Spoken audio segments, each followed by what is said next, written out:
So, first one is going to be advantage state discipline. I was trying to figure out a good way to word this one. That's the best that I could come up with at the time. So taking advantage of an opponent's positioning or option selection is obviously crucial, but it's often the case where someone's going to attempt to go for a punish, let's say on reaction, or otherwise they've noticed that the distance is closing in and they try to go for the punish but arrive too late. So basically something goes wrong and now there's either a missed punish or sometimes it can reverse the punish around and now it's turning into damage against you. When you're playing, we should be aware of the effective threat range of our opponent as well as what they're capable of doing. So the effective threat range can generally mean things like, for example, burst options, but can also be with respect to things like in juggle situations, there will be a certain spacing where they have the potential to throw out a move in a similar manner that would be unreactable. Whereas if they drop down with like a very obvious aerial, I guess you could think of something like Bowser down air or where it's quite obvious, those are going to be a little bit more reactable. So when I describe the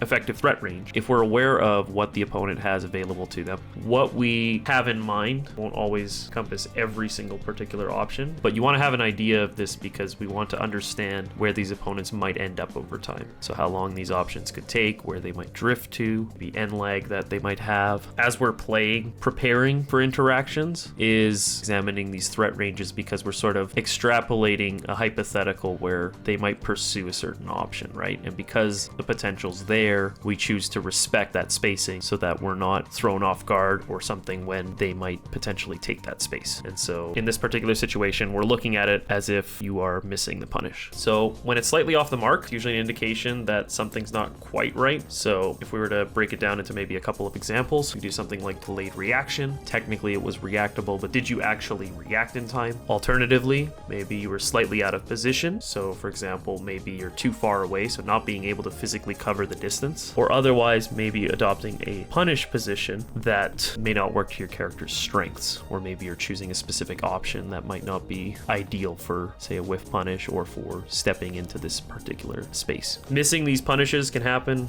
both on the ground and in the air. It can happen from edge guards as well too. This can be especially bad depending on how the stage positioning changes. So for example, if you're off stage and you miss a punish but someone is able to get through, then they're going to be able to potentially reverse the entire situation on you. Or otherwise, let's say if it was on stage and you whiffed, perhaps you could be cornering yourself. It's important to understand the limits of your punish range, and that's something that does take time for sure, but it's important when you're trying to address these potential problems. So with your burst range or with things like aerials, you can only extend so far. The further that you extend, likely the more that you're committing to this option too. So if you have to predict where this opponent is going to wind up, if you're planning on expending a lot of resources to do that, the ideal situation would be that there aren't very many what ifs. Basically, as close to 100% accuracy would probably be the nicest the more that you expend resources. Prior to that, you may have to be a little bit more conservative. And also because you can only extend so far, you want to be as in position as you can before the opportunity even presents itself. If the outcome's in the air or if it's likely to turn out in the opponent's favor, it's also important to figure out what might be best to prioritize. If you have good stage positioning, for example, you could avoid the interaction, just trying to make sure that the opponent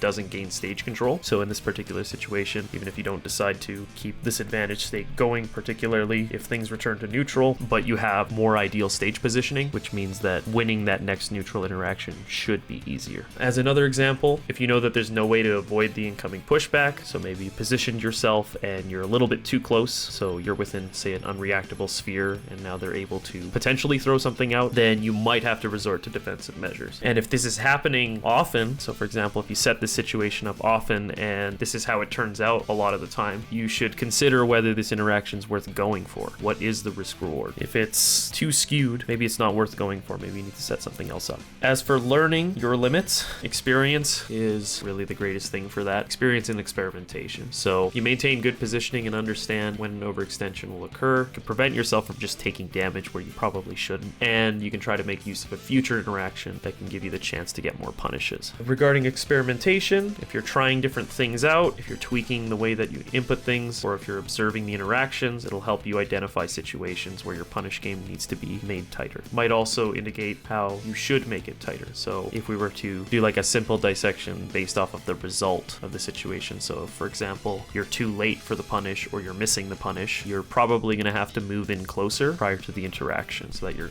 in a better position. You want to be just outside of their range. If you're getting clipped by an attack, like a reversal option, or if you get burned by the opponent's movement, you may want to back away or reduce that commitment that you're making. I'd say like a good example of that is offstage edge guards, just because if the opponent can see things coming, they can often adjust their recovery. If you don't cover everything perfectly, then there's probably a route that they can take. And so yeah, you just want to be very wary about overcommitment because it'll potentially reverse the situation much harder. Yeah, that's basically it for this one here. Any questions? What happens if you have the right positioning, but your move has one extra frame of delay? There's an option to fix that before you get punished. So are you saying like you're missing this interaction by like a frame? If it is something that is one specific frame to work with, the next possible frame or afterwards is going to be their advantage. It might not be the most ideal situation to be trying to go for a punish, unless you're very precise with it. You want to make sure that this is something that, let's say 9 times out of 10, you feel comfortable going for. If you're, again, trying something very precise, you should consider how worthwhile that is. Would I be able to show an example from my experience? I could probably do something with maybe Pit. This is at empty hop. So for starters,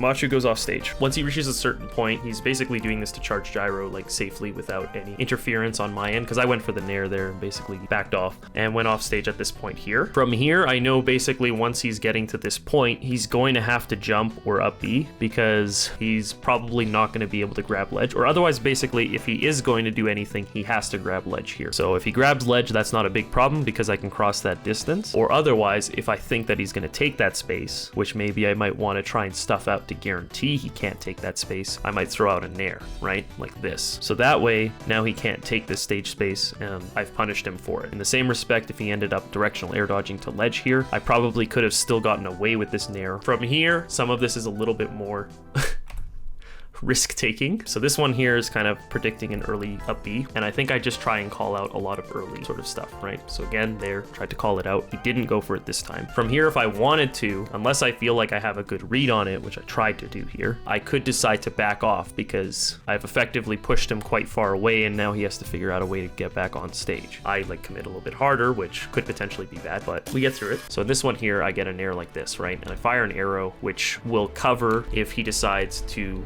just drop down. So this forces an option. He has to decide, is he going to jump? Is he going to air dodge? Whatever, right? So he decides to air dodge to ledge. With this positioning here, there's no way that he's going to get on stage, meaning that doing this arrow is basically risk-free for me right now. All I'm doing is really limiting his options, right? Given the time that it takes to grab ledge and get off of ledge, I have time to set up and try and do something regarding his ledge play. So in this one, I end up dashing up and then dashing back because I'm worried that he might try and take the space behind me. He's actually just trying to jump up so that he can land probably with a nair. He didn't take the space immediately, but tries to double jump, which refreshes the time that he's stuck in the air, right? So now he's going to be stuck in the air for longer, which means it's easier for me to challenge it. So I challenge it with a nair. And the interaction point, especially after this double jump, is going to be right around here. So basically, at least for Rob here, nothing that he's going to throw out is going to be able to beat a potential nair because he's going to have to make his way down. So his last resort there would be to try and air dodge or to up B away. What are my thoughts in using a fake overextension as a means to bait the opponent? That's partly where some of this actually comes into play, is because if you can actually recognize a potential opportunity to bait an opponent, then you might be able to have them think, oh, they haven't positioned themselves well and now I can try and go for a punish, but you're aware that it's unwise to do so, so you just sort of play it safe, right? I've got something like this before. You always struggle with dealing with the opponent having a reaction advantage when you're waiting for them to choose an option. There is a degree to which that is the case, but there are also going to be situations where you have to determine what the likely course of action is. If you're determining I will choose my action based off of their reaction, then you're basically playing step 2. So the first step would have been the reaction to the position. Your opponent has done that part, and now you're reacting to them, right? So if you're doing that, then yes, you will be behind on the reaction time. I think you want to change change the way that you perceive that situation. You want to make it so that it's not about waiting to see what they're going to do. The point is, based off of where your opponent's position, you have to do something for that future interaction. I would say, like, if you're going to predict anything, like the maximum you want to predict is probably about like half a second to maybe like a quarter second. That's probably what your prediction time is. So for example, here, so I decide to go for an option. Now I'm positioning myself. I see this situation here. Now I react with an option. You can see it's a very split second situation, but you'll notice that, for example, I'm not reacting to anything prior to the shield interaction. I actually try and nair basically when they're still shielding. And in the same factor here, I probably didn't see their jump at this exact moment, but I figured that they're probably going to jump here, so I covered it, right? Is it right to, in general, always try to not pick an option based on the current option, but where they will be soon? Well, to a degree. I mean, if you can see this option coming from a mile away, you can try and position yourself accordingly, but the closer that starts to get, the more that's going to have to be either making an educated guess or trying to play positionally sound, right? But if you're able to stuff out certain options to limit their movement, then you're going to make it a little bit easier on yourself. If you're going out of your way to stuff out maybe one option, that might not be as good of an idea, but depends on how much time you need to set up these situations. If it's something like, for example, just making sure they can't dash in on you, or making sure that they can't get a landing because you know that in the next moment they're going to be around this area, that's fine. Okay, I'll leave it at that though. Thanks for watching, everybody. I will see you folks later.